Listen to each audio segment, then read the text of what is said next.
All right, we're coming in Butch and the Sundance Kid style here on Wags and Fresh podcast.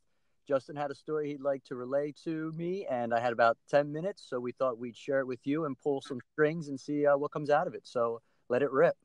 So yeah, this Butch and the Sundance Kid is been a theme that's been kind of recurring from time to time at work, simply because there's been a lot of change, and my boss and I are sort of we're glued at the hip when it comes to the problems that we have, and the both positive and negative, and we really do have each other's back when it comes to these types of issues. And most recently, he sent me just a simple reply to an email, and he replied back, hey Butch, you know, such and such. And I had forgotten, I don't even remember what the email was about over the weekend, but his reply was responding to me as Butch. I had forgotten that we had done some of the Sundance, Butch and the Sundance Kid thing in the past.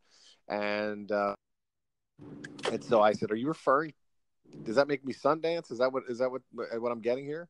And or the other way around, if I'm Butch, you're Sundance. And he said, yeah, that's what I'm referring to. I said, well, you do remember how that movie ended, right? And I don't know if you've ever watched that movie. Do you know how that movie ended? I thought running off a cliff, right? Well, that's the Thelma and Louise version of that, right? So that's that's the interpretation of the same thing. But they're and I watched the YouTube clip, and I sent it back to him saying, this is the end if you don't remember. And you can find the last 2 minutes on YouTube, and it's great because Paul Newman is Butch, and Robert Redford is Sundance, and they're kind of they're being cornered by, I believe it's the Mexican army, but I'm not 100% sure who it is because it's been too long since I've seen the movie. But they're basically cornered and surrounded by whoever they were fighting, and Butch is sort of, at least in the scene that you see there, he recognizes the magnitude of the situation, but at the same time, is kind of, the word I was thinking of is dopey, right? He's kind of a dopey character, because he wants to tell Sundance, he's like, oh, I got this great idea, and Sundance is like, we got bigger fish to fry right now. We don't really want to talk about whatever you got rattling around in your brain right now.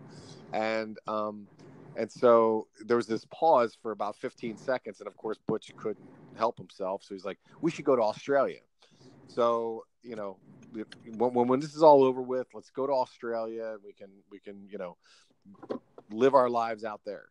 And then, of course, the more pragmatic of the two, the more sensible of the two, Sundance is like, wasn't that like halfway around the world? And, and this whole scene is really just Butch's attempt to distract Sundance from the reality of that they're about to have to take their guns, and because they can't just sit there. There's no, like, we're going to wait it out. They have to decide at some point to attack. And so they end up, at the end of the movie, running out of the building, shooting their guns. But what I thought was interesting was how Butch decided to sort of distract Sundance from the magnitude of the moment with this conversation about, let's move to Australia when this is all over with. And they kind of geared them up to be like, okay, let's go do what we got to do now. And they ran out, and then they freeze the frame of the two of them running towards the camera with their guns blazing. But then you hear the noise of machine guns, which they didn't have machine guns, and all this other, rifle fire and everything, gunfire. And you realize, yeah, they're dead. There's in Australia. Or in Australia. Either way, they made it to Australia, one way or the other. And so to sort of, encapsulate or to sort of finish that whole story off, this happens on Saturday. He sent me the Butch thing, and then I was doing some other things, and I saw his email about an hour or so later, and I said, "Does that make me Sundance?" And I sent him the YouTube thing, and he's, "Oh, it's too late. You missed the moment, right?" Kind of a thing. And then about 2 hours later, he sends me a picture. His daughter, I explained to you before, she's autistic, and so on Saturdays they go and do sort of some things around to different stores and Best Bath & Beyond. They do sort of the same sort of shops every Saturday, and one of those shops is TJ Maxx. And so he takes a picture of a framed portrait of Butch and the Sundance Kid That's all. sitting there for sale at TJ Maxx, saying, "I guess it was a part of the plan today." But the two of us, have really been surrounded by a lot of people who have different agendas and different things that they want to try to accomplish with the organization that isn't really in lockstep of what we're trying to accomplish. And in many cases, we're opposing forces within the same organization, trying to get things done. So most of our enemies have actually been internal, not as much external. So we've glued ourselves to the hip and made ourselves our own version of Butch Cassidy and the Sundance Kid. So that's my story as it relates to that. I've been meaning to tell you for a couple of days now. So I'd like to hear now, after I finally got to tell you, where your head went with that. Yeah. I mean, I just enjoyed it because, I guess my question about, the possible characteristics of Butch is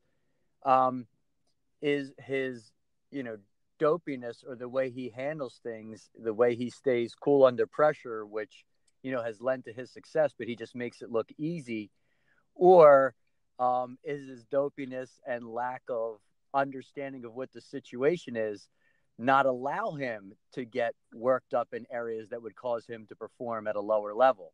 So either way, it works for him.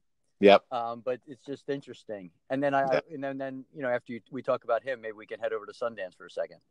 Yeah, again, I haven't seen the movie in so long. I really don't remember the sort of the we could write our own movie. Yeah. Who was Butch?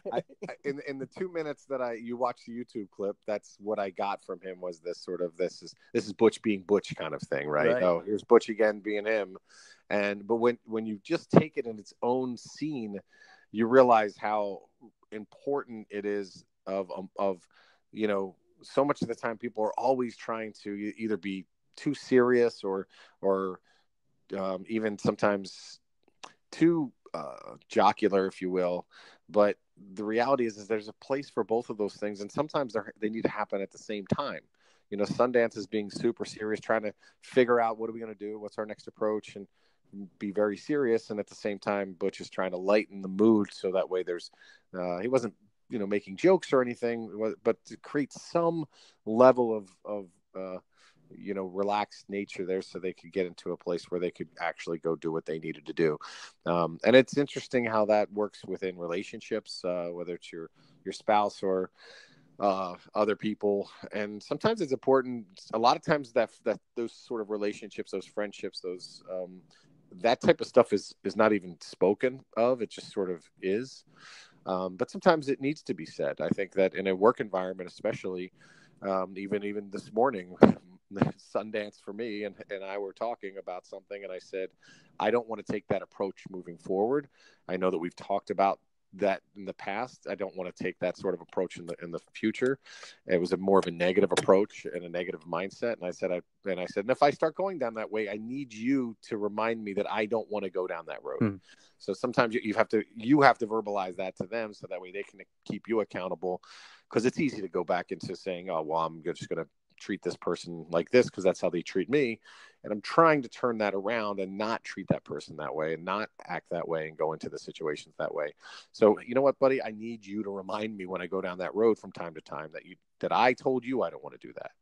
Right. So they weren't just being themselves. They were also being who the other person needed to get the most out of them. Like, correct. He needed to be that way for Sundance to get what he needed, and Sundance needed to have, a little more grit to be steady for, Butch, so to speak. Yep. So that they could find that level ground and perform together better than they could individually. And what's interesting about, like, again, everyone always wants life to be so sort of this beautiful, harmonious, magical, serendipitous situation where relationships are easy and they nobody dies. Come into place. Yeah. and everything forms perfectly, and everyone's relationship works naturally, and nobody needs to communicate those types of things.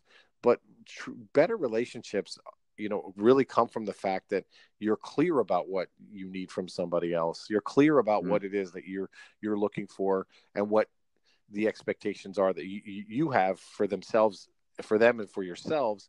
and vice versa. Otherwise, you get disappointed by the fact that there isn't this magical, harmonious understanding that they should understand what your thoughts are all the time. That's just an unrealistic expectation to have for others. Even though I understand the romanticism of it, it just is, it puts too much pressure on the actual ability for there to be a fulfilling relationship when you have an expectation that's too hard to grasp. And it's better to say, hey, these are the things that I need from you, and sometimes I'll be this way, and sometimes that'll be helpful, and sometimes it won't. And it would be ridiculous to think that great things would require less work. Right. Like why would a great relationship require less work? All great things require more work, more discipline, more time, more effort, more sacrifice, more forgiveness. I mean, that's where the greatness comes from. And there's, that story is obviously, as you brought up at the beginning with the driving off the cliff, the Thelma and Louise version. Yeah. That's not a new theme, right? That's sort of been done before in movies and stories and things like that. Right? Yeah, exactly. But it's ultimately a really it's about living, actually. It really is. It's about living. It's about being liberated. It's about freedom. It's about and I think that ultimately too, there in that particular scenario, it does intertwine with this sort of compassion for others and being able to be there for others. I sometimes find myself more fixated in stories like that on the nature of that relationship between the two people than sort of the spirit of the liberation that they're both feeling, or whatever the case may be. It's much more about what they did while they were doing it together for each other, not so much the specifics of what they did, right, but how they were there for one another in whatever way they needed to be there. So that's what I generally take away from that type of stuff. And then that's the middle ground too. Like, they say, when you're comfortable in the middle, you'll only be able to experience so much. It's only when you get, the coal crushed into the diamond type analogy, that certain things can come out of a relationship that never would, like adversity, like, getting lost hiking, like, these movies show, it's not just about one person at the end running out there. It's about, the relationships and what they built along the way, like you were saying. That's what they were going out there for that idea of what they had, not just the actual bullets. Right, exactly. And this is obviously a lesser version of this, and obviously those are fictional stories anyway, but there are real examples of those things happening, so I don't want to minimize either part of it. But there was an aspect of the time that we went and jumped in the ocean back in December, late November, whatever it was, that there was a little bit of like, if I had to go do that by myself, there was no chance. There was none. Yeah. You were pushing me, I was pushing you. Every step closer was you pushing me without even having to say anything. And I felt like, I know how you hate the cold, so much so that I was like, I have to just go head first like a bull, because that's the only way I'm going to get you dragged. Because if I'm hesitant, there's not a chance you're going to want to do this. Right. And the only reason I was pushing you is because I was dead set in my mind on not going. Right. You had to push me to push you. Yeah, exactly.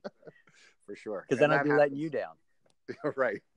You wanted the experience because you wanted that experience for me. Yeah. It wasn't about you. when you were talking about Butch, I almost thought about that moment in the Super Bowl where they said, Montana's going down for the winning drive, and he gets to the huddle. He's like, "Oh yeah, look, there's John Candy in the end zone." Right.